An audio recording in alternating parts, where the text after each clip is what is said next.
Homeschool series. This is the second day, and we're really excited. Yep, it's our second day homeschooling, and today I had an appointment, a physical therapy appointment, so we're starting a little later than we are normally, but you know what? That is one of the things that is good about homeschool, right? We can be flexible about when we start and when we finish. Yep. So we have just enough time, I think, to do a little math before lunch, and then we'll do the rest of our stuff after lunch. Okay.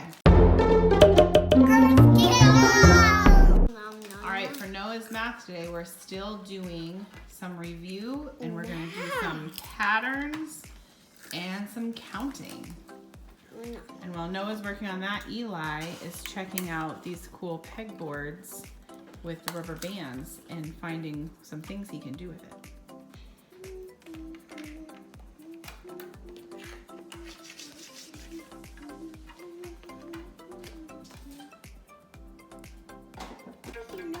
How is your crayon sorting going? Yeah, look at it. Yeah? Wow, that's a lot of colors. I don't even have I have 2 yellows. Another blue coming. See, blue's winning. They are actually at the same amount now. Awesome. But not anymore. I think I'm done with the blue. You think so? And Eli is making a song. We're going to listen to it. I ate a crayon before. You ate a crayon? Yes. Was it any good? It tastes like barf. What color was it? Barf color? How old were you when you did it? 1? I don't think so. You probably have been at least 3. Do you think you'll ever do it again? No. Huh? No. Okay. Hi. Okay, so turn. yeah, now we're gonna do Eli's math, and we're gonna do subtraction strategies on the abacus. No. Are you ready? Look at what Noah made. Noah made a cool clock with the pegboard and the rubber bands. That's awesome. All right, we're doing subtraction on the abacus, so let's show how to do 16 minus 9. Okay. So you enter 16. Oh, yeah. 16 like that. Yep, and then minus 9. So what's the answer? It's 7. Yeah, there you go. Perfect. Awesome job. All right, so now we're playing a cool subtraction bingo game. We have our cards all set up. Okay, Eli, how about you go so we can show them how you play? So, I want to pick my 6, and I'm going to do 6. Nope, you have to pick a card from the deck. Oh. Yeah, you pick the card from the deck, and what number is it? 7. So what do you have to do with the 7? 7 minus, subtract the 7 by one of these numbers. And then see if the answer is where. On here. And then if the answer's there, you get to flip that card so I'm over, going right? to do 7 minus 6, which is 1. No, it has to be in the same row. What? Yeah, it's hard. What has to be in the same row? So if you do 7 minus 6 to get 1, the 1 would have to be in this row. See, these cards mean this row, right? Oh. So you have to do it in the rows. Okay. So you basically have to take the card and subtract each of these to see what the answer is and see if you have that answer in the row. But I don't know if I have any answers. You might not. You're not going to have them every single time, right? Table. Okay, so I drew the card number 5. So if I look at my board, I could do 7 minus 5 equals 2. So I can now flip this one over. All right, so now Eli, you go. I got an 8. 8. All right. So what's 8 minus 3? 5. 8 minus 2? choose 6. All right, 9 minus 8. 1. And I want to see if there's anything else. What if, can you do multiple at the same time or no? You can only flip over one card, but you can pick. If you have the answer in more than one row, you can pick which one you want to do.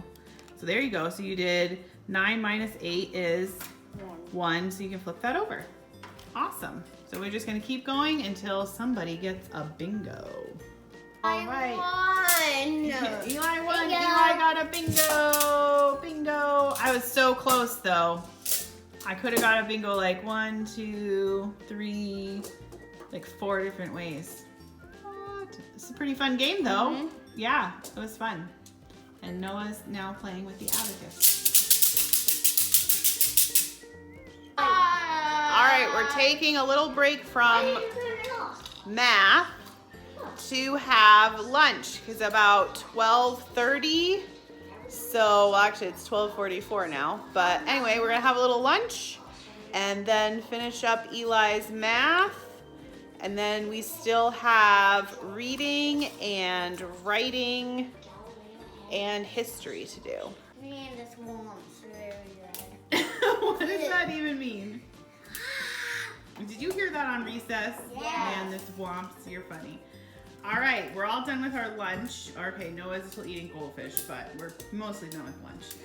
And Eli and I are gonna learn some multiplication strategies on the abacus. And while we do that, Noah's gonna move on and work on his writing. Not that. Woo. All right, here's Noah's little narrative writing story about a whale. The characters, whale and a diver. Perfect setting is the ocean. And there's your cute little whale. I love it. And then Eli, what did you just do? This is multiplying with the abacus. So first, let's say we got the problem 8 times 7. If you are fast at doing math, you could figure out the answer is 56. But for the people that aren't fast, here's how you do it. Break the problem down into 5 times 7 and 3 times 7. So like different multiplication problems, but smaller. Breaking the 8 down into 2 parts, 5 and 3, and then just keeping the 7 for both times. And if you were to do that, you would get 56. But if you wanted to break it down even more, you could just do 5 times 7 equals 35 plus 3 times 7 equals 21 and break it down ultimately into an addition problem. 35 plus 21 equals 56. Well, there you go. Boom. Bye. So now we're playing this math game where we're supposed to multiply. Okay, here's the game actually. Okay. So you see these numbers in the middle? Those are what we are trying to get to. And all the numbers around them, the green numbers, are the multiples. So if I did like 4 times 6, that you're trying to do 2 numbers as a pair to equal one of these numbers inside. And I guess whoever gets the most numbers after we run out of numbers with pairs wins. I don't know how you would win in this game.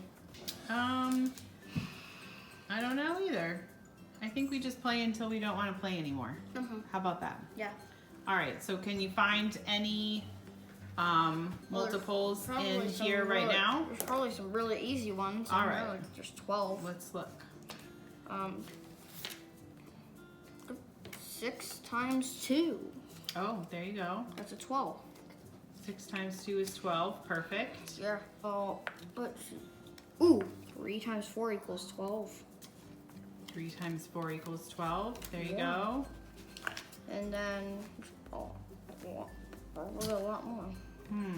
Another 3 times 4. I know I just did that, but there's another 3 and a 4. Let's see. What else?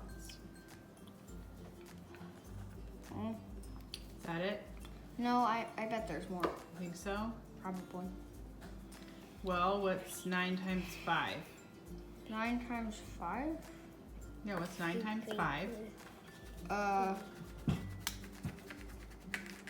45. And 5 times 5? That's 25. And 6 times 7? 6 times 7. 42. 9 times 7?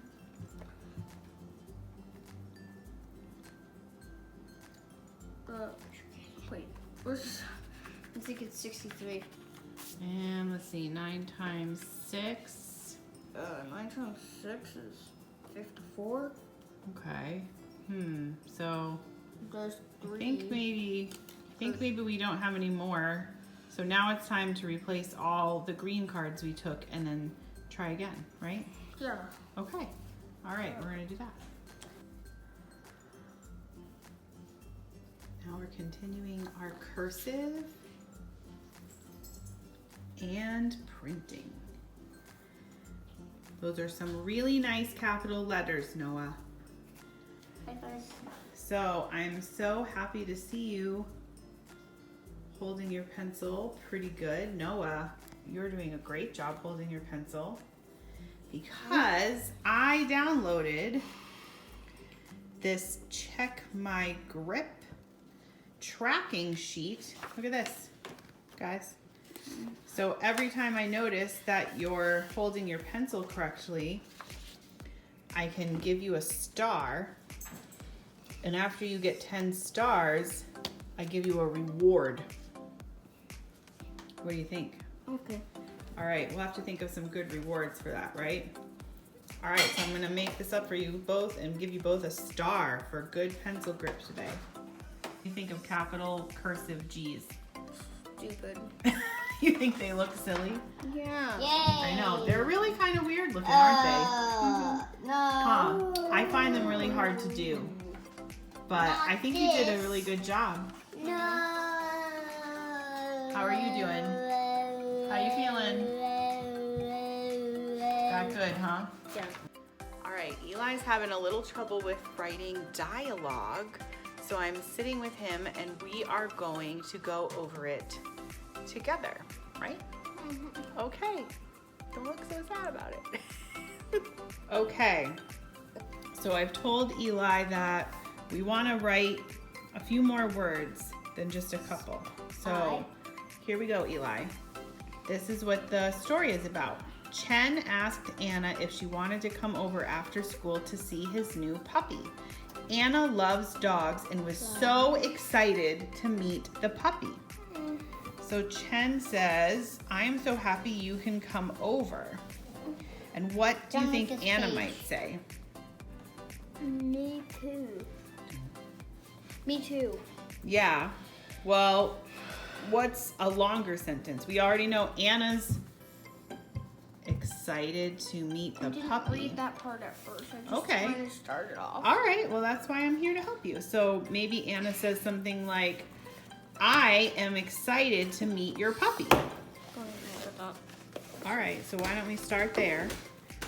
All right, let's see what Noah's doing. What did you do on the page before this? Let's show what you did on the page before this. Oh, all right, we still have one thing we gotta finish over here. So you did a really good job at reading and circling. Oh yeah. But you gotta write it. Okay, so we're gonna write the word. Good job. All right, here is what Eli ended up with for his writing dialogue. How about you read it? Okay. Chen, I am so happy that you can come over. Anna, me too. Can we play with your dog? Chen, okay, let's go play with him. Anna, I have a ball we can use. Awesome. And here's his little picture, his little dog. Might look a little bit like a cat, but Can I see? Eli already said he's much better at drawing cats than dogs, but it's a dog. So, you know what these people need though? What? They need like little faces, like little happy faces. Yeah, there we go. That's not, oh, there you go. Okay, I was like, that's not a happy face. And there you go. That's how excited we are to draw pictures over here. All right, Noah is just finishing up his Explode the Code reading book. We're learning some spelling stuff. Awesome job. And the only thing we have left to do is a little history reading. So for history, we are using this guide. And it is weaving African American stories in with American history, which is kind of cool. And basically it just kind of gives us a guide of books. It gives us a list of books that we should read and questions and discussion topics. And it breaks it down by week, which is super nice. Now, we did order Discovery of Americas, but it hasn't come yet. So technically, we were going to do that, but we're going to move on to Leaf the Lucky instead, and we will read Discovery of Americas when it comes in. So we're going to read Leaf the Lucky pages 1 through 13, and this is the Leaf the Lucky book. All right, so we're gonna sit down and read this now. Eli's just requested that maybe we sit on the couch, so let's do it. We have our little aromatherapy diffuser going today. We're diffusing motivation. That's the name of it. All right, and we're gonna come over here and sit on the couch, or lay on the couch, or flop on the couch, or maybe fall asleep on the couch. I don't know. Hopefully not fall asleep. So, reading Leaf the Lucky. Everybody's very comfy. Oh, this is publisher's notes. Oh, what? They have some really pretty illustrations in this book.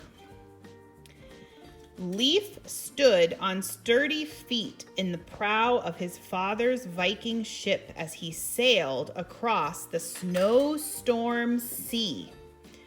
The brine stung his tanned cheeks and the wind tore at his hair.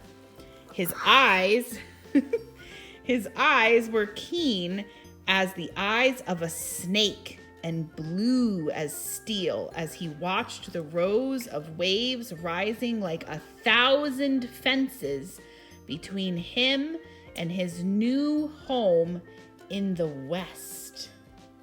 Wow. Wild West. All right.